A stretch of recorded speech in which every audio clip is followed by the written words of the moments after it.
One of the questions that I seem to get asked a lot is, what settings should I put my camera in to get amazing footage? Well, let me cover that in today's video.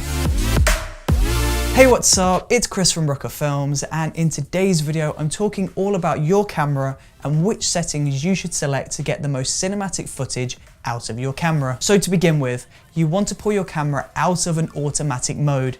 If you're shooting on a DSLR, then pull this over to manual mode. You want to get this out of automatic and into manual. You want the ability to adjust all of your settings manually. This is the best way to get cinematic footage. So tip number one is pull out of automatic and go over into manual mode. Now, once we're in manual mode, you want to go ahead and adjust the frame rate. The frame rate refers to how many still images does your camera take per 1 second of video. And the best frame rate to set your camera to is 24 frames per second. If your camera is default to 60 frames per second, 30 frames per second, or any other weird frame rate, you want to change this and pull your camera down to 24 frames per second. Now, the reason why we choose 24 frames per second is because most feature films, most Hollywood films, most music videos that we watch are all shot in 24 frames per second. So this appears to be the most cinematic to us because this is what we associate with those big Hollywood movies. So setting number one is 24 frames per second. Next up we have shutter speed, and this should be double the amount of your frame rate. So with your frame rate being 24 frames per second, you want to double that, we get 48. This should be your shutter speed. If you have this any lower than 1/48, then your footage is going to look really blurry and really weird. And if you push this up too high, so 1/100 for example, the footage will look a little bit too crispy and there'll be a lack of motion blur, which won't look cinematic. So make sure you set your shutter speed to 1/48. Next up we have aperture. Aperture is the setting that is directly related to the blurriness of the foreground and the background. So when you pull your aperture down to 1.8 for example, you'll get a really nice blurry background.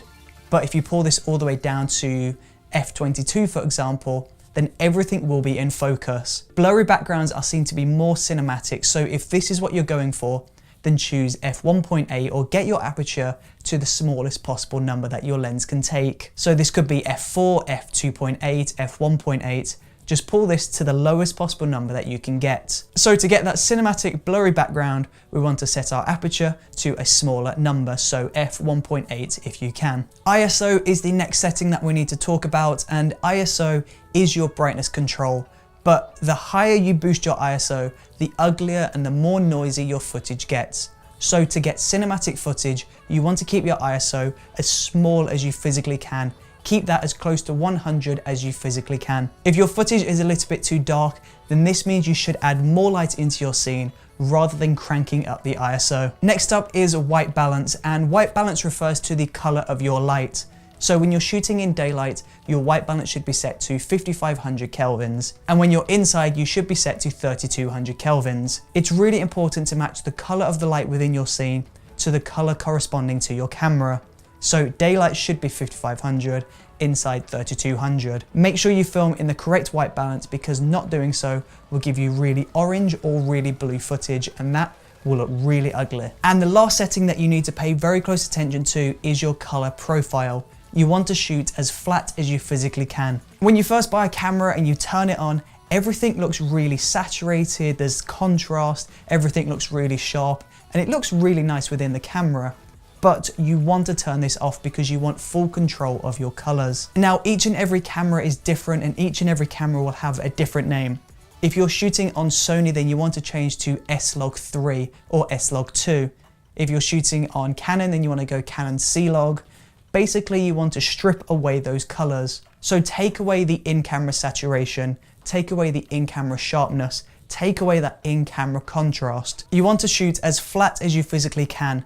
Your footage will look almost desaturated and a little bit grey, but this basically means that your colors aren't being manipulated by the camera. This basically means when you drop this into your video editor and you come to color grade, you have all of the information, all of that color information is available for you to edit. So rather than shooting in Rec 709 or some overly contrasted, overly saturated setting that your camera will probably want you to shoot in, strip those colors back, gain that color information, and take your colors to the next level in your video editor. And there you go. Once you've adjusted all of those settings in your camera, you're now ready to go and shoot some really awesome cinematic, beautiful footage.